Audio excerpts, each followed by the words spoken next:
Қарындас, абайламайсыз ба? Өзіңіз абайламайсыз ба? Кеп тұрып, бұлай прям ұрып жатсың ғой.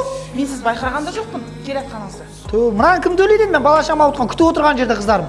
Мен төлей алмаймын, мен өзім зарплатам итак аз. Клиенттермен қалай жағасынан аласыңдар ма? Мен полымды жуып жүрген адаммын өзім. Мен істеме жұмысың болса, тазала ал. Жұмысым екен деп нагрет ету керек пе енді? Жоқ, нагрет еткенде қарындас, сен тіреп кеп тұрсың ғой маған прям деп. Өзіңіз кінәлісіз, көзіңізге қарамайсыз. Қалай, мына кассир қыздар, қалай? Жұмысшыларым? Клиенттермен солай сөйлесесіңдер ма?